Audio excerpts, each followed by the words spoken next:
You know, we always like to do it here. Another wrestling exclusive. I would be Brian Soscia at the Brian Soscia on Twitter. Always willing to talk wrestling. Love it. And I'm very happy to have this guy on. It's his, I think, second time on the show. Innovator of violence, the original Paul Heyman guy, if you think about it.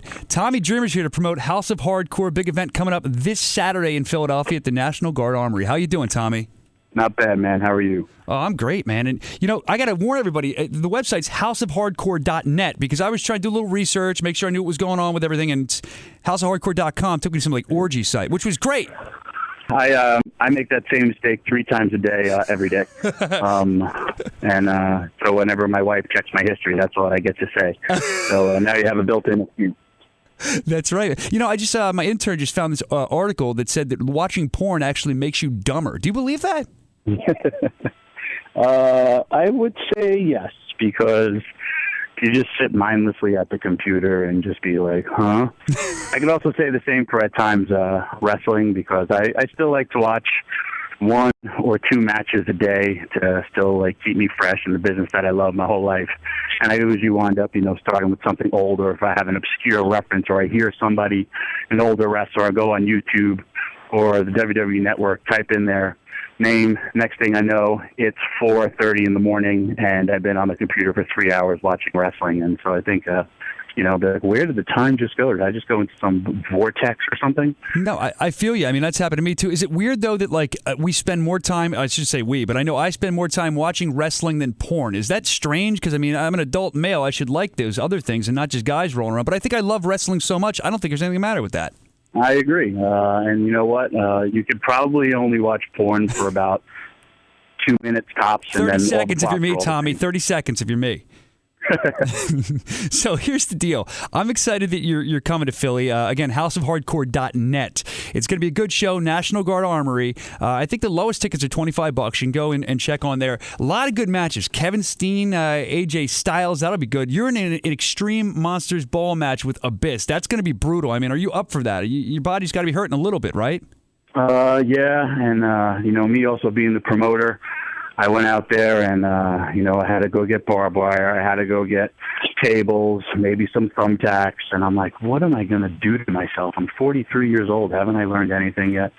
But, again, it's for, the fans. And, this is the business that I love, especially Philly being, the birthplace of extreme and hardcore. And, there are people that like that type of match, as well as, you have an amazing wrestling match with, New Japan's heavyweight champion, AJ Styles versus Kevin Steen, which is going to be, awesome. Or if you have, Bully Ray and Devon Team 3D versus, Bad Influence, Christopher Daniels and Frank Kazarian. It's another match where I know that you're going to be, as again, a promoter. You love the excitement of the match, and there's going to be tables involved. And then I said, oh, that table just cost me $85 to break it. You're back there calculating every time a weapon's used. I love it. Another good match, Adam Pearce, Chris Hero. That's going to be pretty good, I think. I'm excited for that one. Yeah, those are 2, guys from Ring of Honor. They've been around a long time, and, 2 very, very, good athletes. I like to, really, really switch it up and bring, some of the older guys like Gangrel, who still goes out there and works his butt off. Oh, yeah. And then some of the new guys like Tony Nese, who a lot of people may have not ever have heard of, and then when he gets in the ring, everyone's talking about him after the show. He's amazing. Also Philadelphia's Drew Gulag, who's really, really come to his own. And, kind of, that old... I go from that old ECW mentality of, kind of try to everyone to star and build up everybody like I can. And if, it was funny, this is what will be my 4th show, because I have a show Friday in Poughkeepsie. And I'm watching, and not saying that it's because of me, but I'm watching these shows, and then I'm saying, okay, this guy's now in the WWE. This guy's now in the WWE. I'm like, maybe I'm a good luck charm for guys just to get signed to go on to bigger and better places. No, I mean, look, here's the thing. You do have a keen eye for talent, I would say. And I feel like every one of these shows that you've put on, it seems like the guys are continuing to go on and do things. But I feel like that's partially, not only because you understand the industry and you've been doing it for so long, but I think that the base of this is, at least from my perspective, you're a fan from through and through, and you know what people like. And obviously, I guess WWE snaps up what people like sometimes, right? So yeah. You're really. Except for, I guess, that big, what's his name, turn last night. And they broke up the Shield. I How dare know. they I break wanted up to the ask you Shield? about that, Tommy. Roman Reigns got I call it the Tommy Dreamer treatment last night. Do you think that was yours worse or was his worse? Did you see it? Oh, mine was way worse. I thought so too. He tweeted a picture of himself. I was trying to go back and throw old school. I was like, that wasn't a caning. This is a caning. I know. I remember watching as a kid. I think it might have been Sports Channel here in Philly when you were just getting lashed, dude, and it was bleeding. I remember my father being in the room, who they never followed any kind of wrestling, and they're like, "Why would they do this?" So let me ask you that, Tommy. It's a good question. I do understand why you would do it, but for the people that don't follow it, and you sometimes would mutilate yourself in matches for the fans, what went through your mind? Why would you do that? Did you have to get ramped up to do it, or what was the deal? No, it's funny. You go back. It was a different time. Back then, it was ECW was competing against WWE and WCW, and they had at that time really crappy wrestling going on, and it was very family orientated, very PG, and the ratings were not doing well. And then here came ECW, which was very in your face, and our was violence. Yeah. And back then there was a kid who actually got caned in Singapore as an American citizen. They made a big deal of it, and we weren't, we were on only a few local stations like Sports Channel Philadelphia, and we became popular for stuff like that. And this kid got caned, and Paul Heyman said, "Hey, what if we did a match? Loser gets caned." And I was having a hard time being accepted by the people back then, because I was such a good-looking, handsome young man, but they respected my wrestling ability. And so that kind of made me tough and hardcore, because every time he hit me, I would get back up. And I remember towards the end, the first couple of hits, people were cheering. Then at the end, actually, people were crying. People were covering their eyes, because it was brutal. And, you wouldn't see that ever again in, the wrestling business. I don't know if anyone could go through what I did. But, it helped me career out of it, and I'm forever grateful for it. And those people who were doubters of me, you all have those defining moments in your careers where then, people didn't doubt me anymore. They didn't doubt my toughness. I'm like, oh, maybe, we like this kid. And it's funny, I'm a big fan of everyone's bios, and, you look at franchises, they always have specific moments in their, careers, like, the 49ers, Dwight Clark's The Catch, which then launched them into becoming the team that they were. Franco Harris's immaculate, reception helped the Steelers then start their big run, and that helped me start my run, and I've, still running. You are, and you're doing a heck of a job. Like I said, I'm very excited about the show this weekend. Friday, you have one in New York. We got a special guest ring announcer, too, for a bunch of the matches. Oh, yeah? He's a good-looking guy. I heard he's really good. Is he too good-looking to get over? Is he the same way? Same thing? I may have to cane him if he messes up, though. Yeah. Well, for those who don't know, that would be me, and thank you, Tommy, for the opportunity to do that. I'm looking forward to doing that and being there. But, I got to just move from that, because I want to talk about you, not me. That's a good subject, right? You? Correct.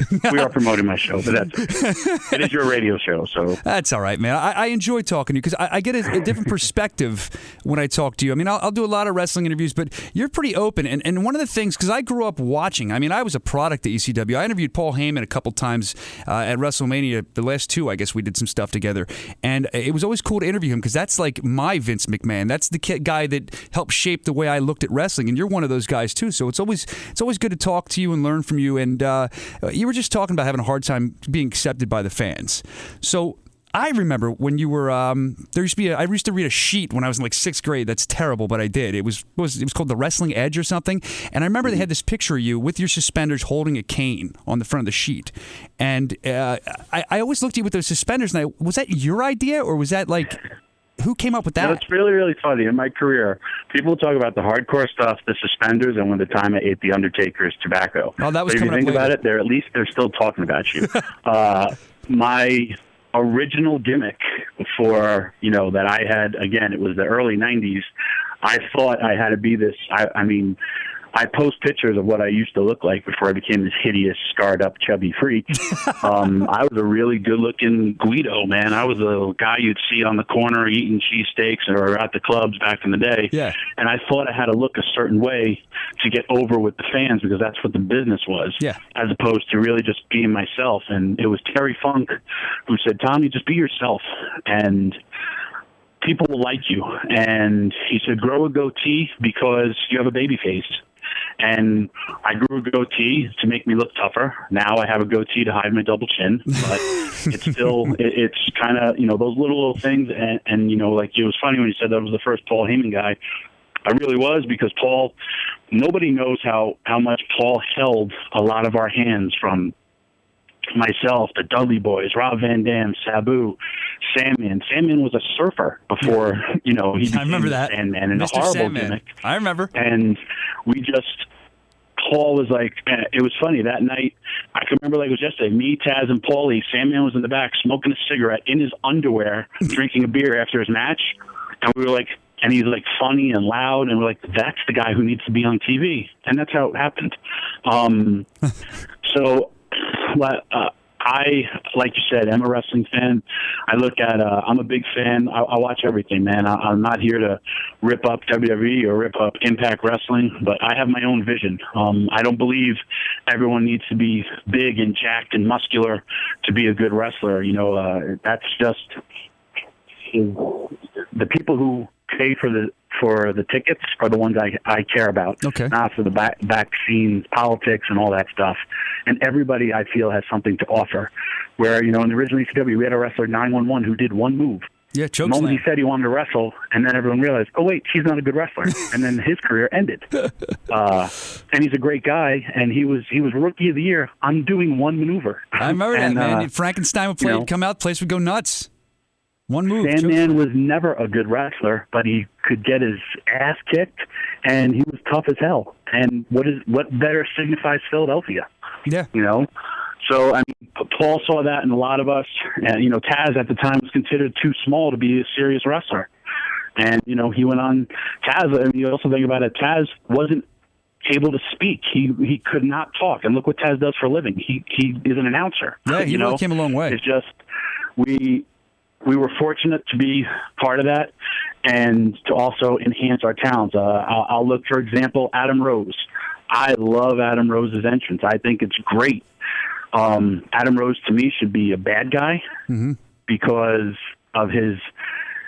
Once that music stops, the people aren't reacting. Yeah, and you want to have reactions the entire time.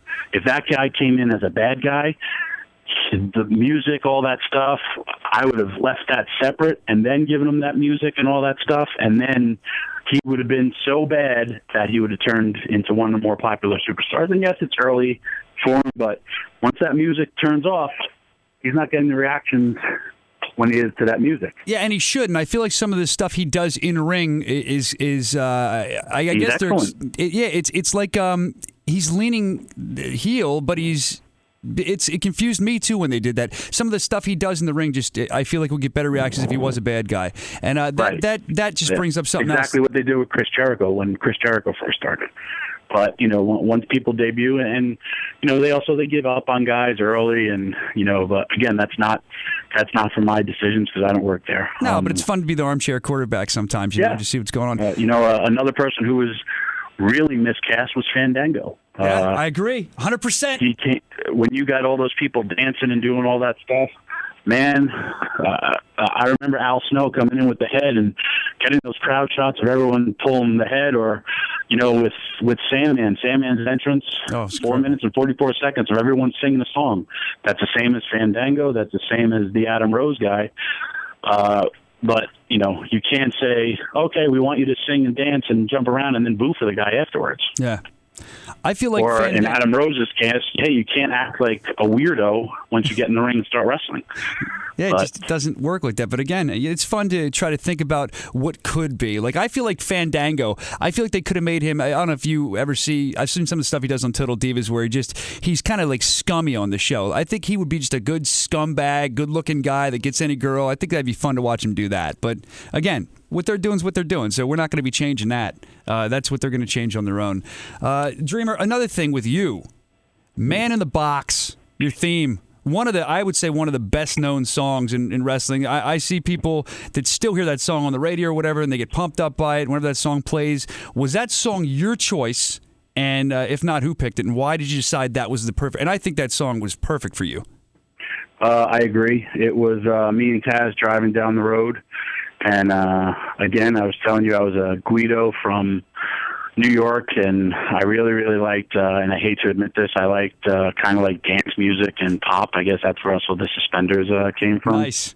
And Taz would always make me listen to, he was my driving partner. We listened to Led Zeppelin and rock and roll the whole time. He got me hooked up to Alice in Chains, and we were just driving down the road, and he goes, "Hey, man, that's you." And I was like, "What?" He goes, "Listen to the words." And he's like, "You're the guy who gets beat. You're the guy who you keep on coming back." And I was like, let's start using this in our ring music. And that's how simply it happened. Oh, dude, I just can't think of a wrestler. I mean, Sandman's song was good and all, just because the crowd loved it. But I just always thought, like you said, the lyrics were the perfect song. I mean, and you're paying attention to detail. And I think as a wrestling fan, a lot of them like that. They could see that you're a lifelong fan trying to do it. Do you think that part of your success, or maybe almost all of your successes, were based on the fact that you're an everyday guy? You're just one of them, kind of. They feel like. Yeah, it's funny. I've said this before. People, I've been in a gym. I've been in a gym in Wichita, Kansas, and a guy came up to me. I was like, "Dreamer, John Cena's over there working out." Oh, man. Like, yeah, I know. I drove with him. He viewed me as Tommy Dreamer from his gym, and not Tommy Dreamer, WWE superstar. I've always had that, and I do. I love it.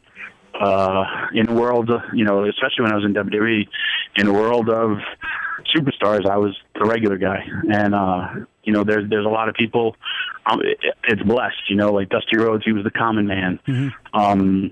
Myself, I am just a regular guy. I am a fan. I was at WrestleMania 1. I used to go to all the shows. I was fortunate enough to be able to cross over and do what I wanted to do since I'm 9. And I told the story of Bob Backlund snubbing me for an autograph. All right. Which I remember feeling so horrible as a little kid. I never wanted anyone else to feel that way. And, these are all little things that pave your way, to where you are in your life. And, I've had a blessed career, and there's, I'm still living my dream. But, if I was The Rock, I would probably still be just a regular person because, fame is fleeting, but people who believe in you and isn't, as well as, I get sick. If you punch me, I will bleed. Mm-hmm. I don't care who has more money than me. We're all, I like to treat people how I like to be treated. And, we're all just people. Just because I chose this profession and made it, when people come up to me in restaurants, I always sit and talk, and or people are like, "Man, I hate to talk about wrestling," and I was like, "Why? Why would you hate to talk about wrestling? Wrestling's awesome." Oh, I love it. See, that's a good way to look at things. You want to talk about being a regular guy. I just want to share, it's nothing bad. I want to share a quick personal story. Okay, so I was in New Orleans for WrestleMania doing some press work and checking out the show too, I'm on Bourbon Street. I see you there. Here's Tommy Dreamer in the middle of all this chaos with these wrestling fans on Bourbon Street. Everyone wants a picture, so I kind of tapped Tommy on the back. I said, "Hey, can I get a picture?" I was just joking. I didn't even know if you'd remember me from doing the interviews and stuff. And he said, "Hey, very calm. You're a calm dude," which is, you said, right in the middle of Bourbon's chaos. "Hi, how are you?" "I'm good, Tommy. How are you?" "What are you doing here?" I said, "Oh, I'm doing some press, checking out the show." So now we're walking down Bourbon Talk, and you say, "Will you still be ring announcing for me in Philadelphia?" And I was like, "Oh, wow, we talked about that 4 months ago. Okay, cool." I was going to hit him up anyway. So I went, "Yeah." Now, meanwhile, people are attacking you, like snapping selfies, "The king of hardcore, and you're just, "So, Brian," like you're talking to me like a normal guy. You're very chill, and I think that's cool because if people didn't know you, they think, well, he's probably an intense guy from what you do in the ring. So that proves you're an everyday dude, and you were so accommodating, because I saw other guys that weren't. You were so accommodating to every one of those fans. It seemed like you were almost entertained by being recognized by these fans. Would that be safe to say, like that? Like you were like, dude, honestly, again, I wish and prayed. I remember the first wrestler I ever met when I was getting, I wanted to be a wrestler so bad, and there wasn't I didn't know how to become a wrestler. There wasn't the internet. Yeah. And I remember seeing a wrestler named Ricky Santana. I remember Ricky. I seen him in the gym, and I was like, "Oh my God, that's Ricky Santana." In my head, he was as big as Hulk Hogan, The Rock, Steve Austin. I walked up to him. He was doing shoulders. I immediately tried to act like I was doing shoulders, and then I was like, "Hey man," and I was 17 years old, and I was like, "Yeah man, I'm you mind if I do some sets?" He's like, "Sure." He's like, "Hey," and I was like, "Hey, I know you. You're Ricky Santana, man. I'm a big fan." He's like, "Cool, thank you. I really want to be a wrestler." And he's like, why don't you try Steve Kern's school? And I was like, what? You know? And he was like, oh, Steve Kern has a school. I didn't want to tell him. It was down in Florida. I was on vacation, but I didn't want to tell him. So I was like, okay, thank you. And I was like, whoa, there's a wrestling school. And so, like, stuff like that stuck by me. And the WrestleMania in Bourbon Street in New Orleans was one of the funnest, as well as the craziest time. And I was there Thursday. I was walking the streets with Lita. Her hair was different. She was wearing a hat. No one recognized her. And Thursday was the quietest night. Yeah, that was by the time Friday and then Saturday, when I was walking those streets, it was, to me, what, like, all the stories you hear of Bourbon Street and Mardi Gras, it was awesome. And just to be a part of it, and besides the people were drunk, it was just like people like, oh my God, Tommy Dreamer.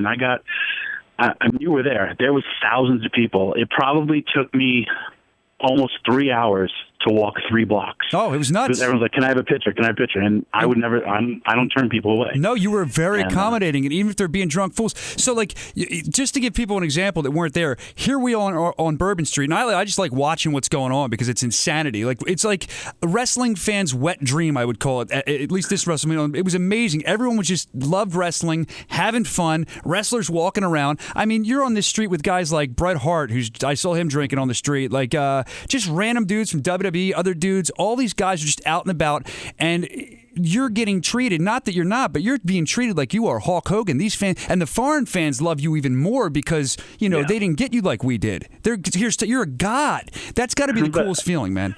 It's amazing. And again, if it makes one person's WrestleMania experience in the sense of they bumped into me, I talked to them, I took a picture with them, as a fan as well as a father, it's expensive. Oh, yeah. Even doing my own events, I have to look at it 2 ways. I look at it as a promoter, and then I have to look at it like and I told you, and you and I laughed about it off of, you know, camera here, or not camera, off audio. There you go. About parking. I could charge for parking for Saturday night, and I could take all that profit. I could charge as much as $20, and I'd rather have somebody buy an extra ticket or bring somebody, and I'm not charging for parking. No, you're not. Just so people could come in, enjoy it. If, you know, they want to buy a T-shirt or get an autograph from a guy. I mean, I look at fan access, and people were telling me, like, the prices of all these stuff are... Yeah. I'm like, really? That much money to get, you know, those autographs? Or, you know, we have a meet and greet before the show, and it's, you know, it's $10 if you want to get a guy's autograph, then a picture or whatever you want. You know, I try to make it, I know how much it costs and how much pissed off I am when me and Beulah leave the movies, and I have, you know, 2 girls. And like, I just dropped $75 to go see Maleficent, and I didn't really even like it. My kid did. Yeah, you're falling asleep. But I'm like, man, that's a lot of money to go to the movies, you know? Oh. I know, man. Well, that is good. We were talking about up there because I find a lot of I go to wrestling shows. I've been to them at the National Guard Armory. It's a great place for wrestling, but I have noticed that they do usually slam you on parking, and especially at a smaller show that's not at the Wells Fargo Center. You see, you guys have like the biggest of the indie shows, so I think it's cool because you could get away with charging for parking. People might be pissed, but they're going to pay. So I think that says a lot about you, and I know that you didn't charge for parking last time, and that really stuck out to me. That's huge. And you said the same thing last time I talked to you about making it affordable. I think you're doing a great job, and you're not giving them a crappy show. You see some of these indie shows, and I don't mean to like crap on indies because I want to see them do well, but sometimes they crap on themselves. Sometimes it's just really bad shows. You have a loaded card. You're going to treat the fans with respect, which I love. And, you know, like I keep saying, National Guard Armory, I'm going to be there ring announcing, and you're going to be there wrestling, getting beat up. HouseofHardcore.net, I think everyone else should be there too. And Tommy, you've been on with us for a while now, and I appreciate it, but I got one more question to ask you that has nothing to do with wrestling. I've been wondering this for years about you. You ready? I'm ready. All right. I hear you're the master. I don't know if I read this somewhere in a book or somebody told me. Of the crane game. Yes. Tell me about this. I heard you like fill the cars up with like stuffed animals. What's the secret? Well, my secret is I kind of go from the side, and I always try to look. If the crane spins as it's going down, just step away from the machine. It's rigged. Yes. Okay. If you got to look for the ones that, you know, are kind of on the top. You will never get the ones in the middle. But you got to go from each side. You got to look from the left to the right. That's number one. Number two, when it gets to 3, 2, 1 second, you got to hit the button between 3 and 1. So usually around 2. For some reason, and this is what a person told me, the crane is actually stronger in between those 3 seconds. Oh, I'm not going to argue with that. You know what you're doing, it sounds like. So you get I thought it was going to be something like that was on. No, that was. But again, you got to look at the angles because I have. Trust me, I've also been obsessed and spent $17 for a $2 toy. We all have. If the crane spins, just walk away. You walk away with your 50 cents or your $1. But that was on the television show Confidential. Is that okay? That's why I knew. Bubba were driving actually from Philly to either Scranton or Hershey, and on the rest stop on Philly, I banged out, and the cameras were rolling, I banged out 8 stuffed animals in a row. and I do it all the time wherever I am. I usually just, and again, it's an easy gift for my kids. You're like the king, man. You're the king of the crane. Entertainment for me. There's your next gimmick, the king of the crane, man. You come out like stuffed animals glue. But I think that, and you could use the claw as your finish. That'd be great. So, that would be. That's the whole thing. But I got to come off the top rope with it, kind of be like the crane. You drop it, yeah. But so, I guess you would not be playing the cranes on the boardwalk. They're probably all gimmicked and rigged and. Everyone is different. And there's also, if you go and look, and this has happened, especially during the ECW days, sometimes in the back, the glass actually slides open, and then you just do the 5-finger discount. You just start taking stuff out from the back. I love it. Tommy Dreamer, don't try sneaking his show. Don't do any 5-finger discounts at the Fan Fest because, House of Hardcore, they're not going to mess around. They'll grab you and take care of you. No, I got Atlas Security there. Oh, Atlas is going to be there. I got my boys from Atlas. They haven't been beating people up in a long time. They miss it. Tommy, I used to go to the shows as a fan. You don't mess with Atlas. I was jacked against the wall as a snot-nosed young punk by Atlas one time. Those guys do not play. They don't screw around. So. And a total sidebar, I watched this big altercation. I watch baseball. I'm a huge baseball fan. I watched it, and I'm good friends with A.J. Przinsky, and I actually text him because he's always involved in fights. He's the catcher now of the Red Sox. I have been in real riots. I have been in brawls. Even today at 43, Sandman's 50, Sabu's probably 45, Rob Van Dam's 43, Bubba Ray's 42. We're all in our 40s. I would take the ECW crew over any current baseball team, and they can have 40, I could have 20, and I would guarantee that we would win because I see all these guys, they act like they're going to fight, and all of a sudden they push, or they just get in each other's face. The only guy I would not want to fight is Big Poppy because he looks like he will go. But everybody else, I think I'm going to start teaching a fighting course for professional baseball because, guy, you challenge me, you hit me with a pitch, I'm going to fight you. I'm not going to run to the field at this bench clearing brawl. I want the old school fighting. I want Pete Rose fighting into third. Yeah, right. And getting up and bashing you with his helmet. If you're gonna fight, you better fight. I like it. See, now you're derailing me. I'm all ready to close this interview up, but you keep feeding me things. We used to have a game growing up in middle school and high school, and I think it came from ECW, where we would say all right, if you were in a real life fight, which wrestlers would you take? And it would always be you, Sandman, always guys from ECW, and then we started getting wise to hearing I think they said Meng was a real tough guy, Hawku. I think Finley was a real tough guy in real life. But we always used to argue who we would take in a bar fight. And then you'd have the morons that would say I'd take Rey Mysterio. He'd jump off the bar. Nah, man, I want a fighter. You know what I mean? So there you go. Okay, well, Tommy Dreamer. That's a whole other conversation that we can have for the next hardcore. We will. I'm going to write that down. We get to all the... Last time I interviewed you, the same thing happened. We get way off track. All these great things come about, and then we're on the phone for a half an hour. So I really appreciate you spending time with me. And again, everybody, HouseofHardcore.net. As you can hear, Tommy Dreamer is... I don't want to steal from Dustin, but he's a common man, and he's putting on a show that's going to be awesome. Tickets $25. That's the lowest you pay. Bring the whole family. No charge for parking, and Tommy's going to put on a good show. It makes me feel better as a fan to even support a guy like you because you're such a good dude, Tom. Oh, thanks, man. I appreciate it. All right, that's because he booked me for the ring announcer, so I appreciate it. All right, thanks again, Tommy. And any last words before you go about your big match with Abyss? Nah, well, Abyss. If you're you want to see two guys kill each other, old school style. It's going to be me versus Abyss. You want to see something amazing? I'm offering something for everyone. What you miss or what you feel lacks in professional wrestling, you will see it Saturday night. And from the bottom of my heart, Philadelphia, Tommy Dreamer was born there. And when I die, that will be my legacy. And I love you guys for always supporting me. Love it, man. Love it. All right, National Guard Armory, again, House of Hardcore this Saturday. If you're in the New York area hearing this, that's going to be Friday night in New York. Where's it at in New York, Tommy, really quick? Poughkeepsie, New York. Poughkeepsie, New York. Maybe go to both of them. Why not? Make a whole weekend of it. It'd be a lot of fun. But thanks again for joining us, Tommy. Thanks, boss.